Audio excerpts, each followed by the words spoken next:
성남시장으로서의 직책을 성실히 수행할 것을 엄숙히 선서합니다.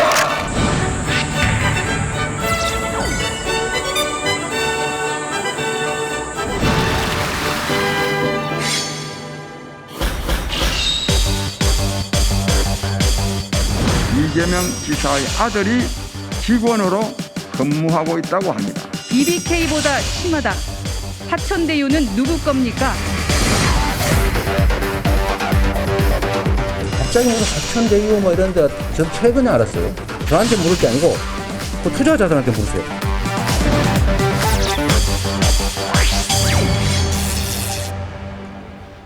네, 이재명 후보가 성남시장 시절 추진한 대장지구 개발 사업에 특혜가 있었다는 의혹, 어떤 내용인지 뉴스톱 김준일 대표와 짚어보도록 하겠습니다. 안녕하십니까? 네, 안녕하세요. 네, 이게 좀 어렵더라고요. 대장동 특혜 의혹. 그러니까 이재명 후보가 성남시장일 당시에 네. 성남시와 민간이 함께 사업을 했는데 이재명 후보 입장에서는 이건 치적이다. 그리고 또 한쪽에서는 이게 뭔가 특혜가 있지 않았냐. 뭐 이런 논란이 일고 있는 거죠. 네, 이거 요약을 하자면 네. 이제 2014년에 이제 재선이 됐습니다. 이재명 성남시장. 네, 시장이. 그런데 2015년에 이제 성남시 그 분당구 대장동 일대에 5,900가구 이게 약 1조 5천억 원 정도의 사업을 이제 재개발을 하는 거죠. 여기를 네. 추진을 했는데 여기가 판교 바로 밑입니다. 그래서 사실상 그냥 판교다. 그러니까 판교가 굉장히 값이 비싸잖아요. 땅값이. 그렇죠. 네. 그러니까 이게 굉장히 일종의 알짜배기 노른자위다 뭐 이런 얘기들이 있었어요. 네. 근데 당시에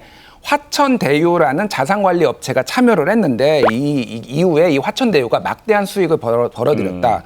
그러니까 이거에 이 기업에 이 화천대유라는 곳에 특혜를 준 것 아니냐 이제 간략하게 얘기하면 이런 의혹이 있는 거죠. 네, 이게 이제 큰 사업이니까 뭐 여러 업체들이 들어가 있는 컨소시엄이 있는데 그 중에 네. 한 회사인 거죠. 그러니까 이게 이제 공공개발이에요. 그러니까 네. 예전에는 그러니까 이를테면 개발을 하는데 그냥 그 민간 업체한테 이렇게 그냥 땅을 팔았다라고 한다면 이번에는 성남 도시개발공사가 같이 들어가가지고 컨소시엄을 이뤄가지고 네. 일정 부분 수익을 가져오는 건데 수익이 많이 나다 보니까 이제 이런 문제가 발생을 한 거예요. 우리가 이제 공공기관하고 민간 영역에 같이 해서 뭔가를 개발을 한다는 건데 그쪽에 특혜가 있었다. 예. 그럼 그 핵심 의혹들을 하나씩 좀 살펴볼까요? 예, 뭐 하나씩 판례를 보면서 말씀을 드리겠습니다. 첫 번째는 과도한 배당금이라는 건데요. 예. 그러니까 자산관리업체인 방금 말했던 화천대유가 과도한 배당금을 받았다 이런 거예요. 그러니까 이제 컨소시엄이 있었어요. 그 이름이 이제 성남의 뜰인데 네. 여기에 이제 여러 은행도 들어가고 뭐 네. 증권사도 들어가는데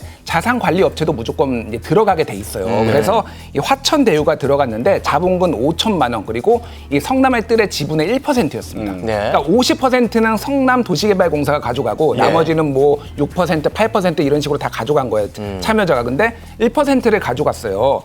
근데 3년 동안 배당금을 577억 원을 받았습니다. 예. 그러니까 5천만 원을 처음에 자본금으로 갔는데 577억 원이 3년 동안 받았다. 그렇다고 하면 굉장히 많이 받은 거죠. 그러니까 1% 지분을 갖고 있는데 1%에 예. 대한 지분의 배당금을 577억 가량을 받았다. 그러니까 이제 3년간 배당금뿐만 아니라 이제 매출액이 확 뛰어요. 그래서 네. 2017년에 화천대유의 매출액은 18억 원이었어요. 그런데 이게 2020년에는 6,970억 원으로 뜁니다. 그러니까 그 5천만 원 자본금이었는데 어떻게 이렇게 많이 뛰었느냐. 이제 이런 게 의혹인 거죠, 그러니까. 네, 예. 되게 이상해 보이긴 한데 계속 설명해 주세요. 아, 예. 네, 이상하네. 그러니까 이게 이제 왜 문제냐면은 지금 이게 구조가 어떻게 돼 있냐면은 처음부터 이게 그 성남 도시개발공사가 들어가면서 확정적으로 5,500억 원을 정도 이제 떼고 나머지 추가 수익에 대해서는 분배를 하게 돼 있었던 거예요, 컨소시엄에. 그러니까 이 예. 사업이 잘 될 수도 있고 잘 안 될 수도 있는데 예. 잘 되든 안 되든 무조건 성남시는 50%는 갖고 간다. 그러니까 5,500억 원을 떼고 확정 확정적으로 배당금을. 확정 배당 그 이후에 이제 추가적으로 발생하는 것에 대해서는 이제 지분에 따라서 하는 건데 네네. 지분이 50%를 가지고 있는데 3년 동안 1,830억 원을 받았어요. 성남 도시개발공사가. 예. 네. 근데 1%를 가진 화천대유는 3년 동안 577억 원을 받았다. 그럼 너무 많이 받은 거 아니냐, 지분율에 따라서. 근데 이거는 계약 관계에 따라서 그렇게 된 거거든요. 그러니까 이제 리스크가 있으니까 그거에 대해서 더 받은 거다 뭐 건데 아직 정확한 어떤 계약을 이루어졌는지는 알려지지 않았습니다. 네. 근데 이제 택지 개발을 하겠다라고 해서 이거 공공이익을 환수하겠다라고 하는데 그럼 민간에 너무 많이 지금 돈을 주는 거 아니냐, 이제 이런 문제가 이제 발생하는 거죠. 그러니까 부동산 경기가 좀 좋아지고 있다 보니까 개발 이익이 좀 늘어날 것으로 예상이 되면 어쨌든 공공 개발로 시작을 한 거니까 그 확정 배당 부분을 좀 조정할 수도 있었을 텐데 그런 부분이 좀 부족했지 않았나 이런 의혹들도 있을 수 있는 그러니까 거네요. 뭐 일종의 이제 상한선을 둬가지고 예. 얼마 이상까지는 못 가져간다든지 이런 식으로 이제 계약을 꼼꼼하게 했어야 되는데 그렇게 안 하고 이런 뭐 계속 집값이 뛰면은 계속 뭐 돈을 이제 네네. 또 이 수익을 가져갈 수도 있는 거예요. 예. 그리고 여기에 이제 오늘 또 하나 새로운 보도가 나왔는데 화천대유가 이 토지를 취득을 해가지고 시공사에 팔아서 수익을 창출을 했는데 문제는 취득 과정에서 특혜 의혹이 불거졌습니다. 예. 그러니까 대장동지구 아파트는 총 12개 구역으로 이루어졌는데 여기에서 4개 구역은 입찰, 경쟁 입찰 없이 화천대유가 그냥 매입을 한 거예요. 부지 매입을요? 예, 그러니까 8개 같은 경우에는 경쟁률이 183대 1이었는데 예. 이거는 낙찰만 받으면 다시 시공사에 팔아서 큰 수익을 남기는 거잖아요. 네. 근데 화천대유는 수의 계약. 임의로 그냥 계약을 했다라는 거예요. 그럼 이거는 성남시가 몰아준 거 아니냐 일종의 네. 이제 이런 의혹들이 나오는 거죠.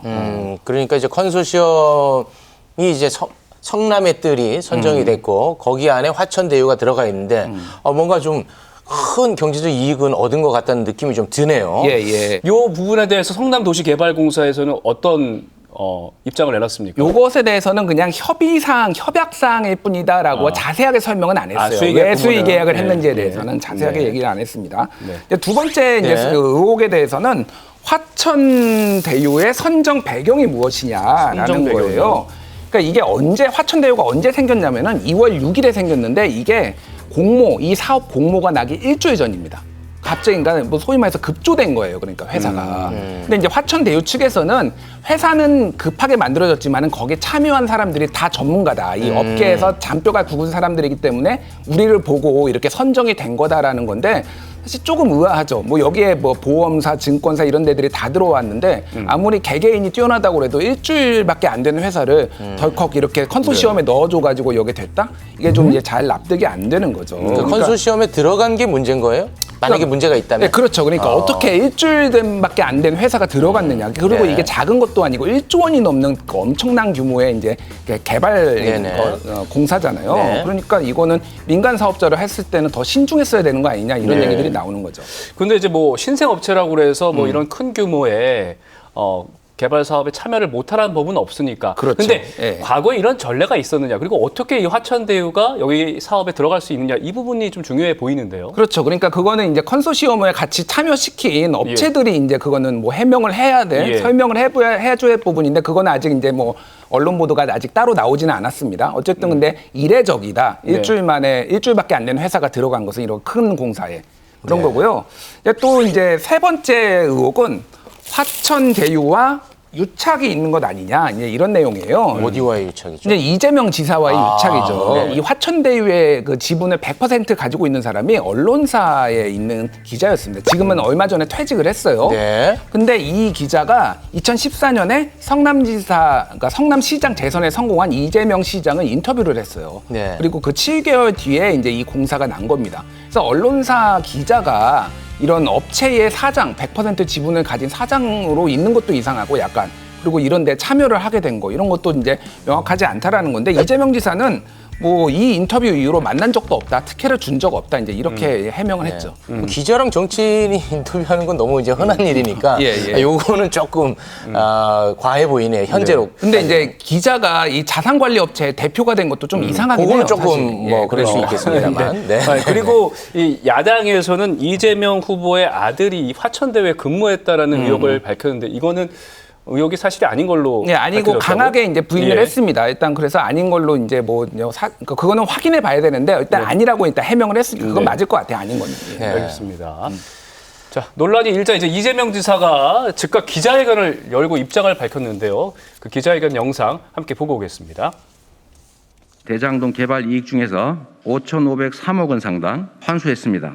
개발 이익 환수를 원하는 지방자치단체의 재원 확보 방안의 롤모델이 됐습니다. 조선일보는 민주당 경선과 대한민국 대통령 선거에서 손을 떼세요.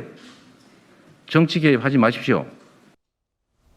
네, 갑작스럽게 이제 기자회견을 열어가지고 예. 많은 또 화제를 낳고 있습니다. 그러니까 긴급 기자회견이었어요. 어떻게 네. 보면은 이 사안이 굉장히 중대하다. 그래서 조기에 차단을 해야 된다라는 거고 방금 얘기했듯이 조선일보는 손을 떼십시오. 이게 2002년 민주당 경선 당시에 노무현 후보가 얘기를 했던 거거든요. 조선일보는 뭐 경선에서 손 떼십시오 이렇게 얘기했던 거 굉장히 그래서 전략적으로 좀 노무현 후보를 떠올리게 하기 위해서 저런 어휘를 선택한 거 아니냐 이런 네. 얘기도 있어요. 네. 그리고 어쨌든 대장동 이 사업은 공공 사업으로 돼가지고 모범적으로 5,500억 원을 환수했다라는 얘기를 이제 강조를 했습니다. 그리고 민간 투자자들의 이런 배분율에 대해서는 전혀 개입하지 않았다라고 이제 얘기를 했기 때문에 경쟁 입찰에다가 컨소시엄 3개가 그때 붙었는데 여기가 한 곳이 된 거거든요. 네. 경쟁 입찰을 한 곳이다 이렇게 이제 설명을 했죠. 자, 이 대장동 개발 티켓 논란 이제 막 불거지기 시작한 건데 앞으로 취재가 나오다 보면은 더 많은 논란들이 불거지지 않겠습니까? 예. 어떻게 진행될 걸로 예상되십니까? 일단 그 화천대유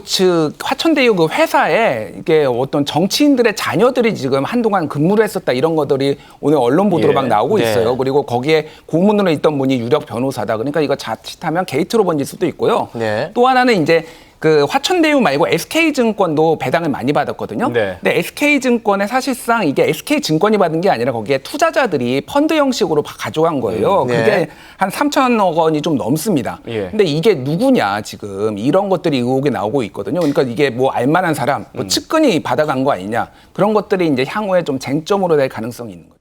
Stay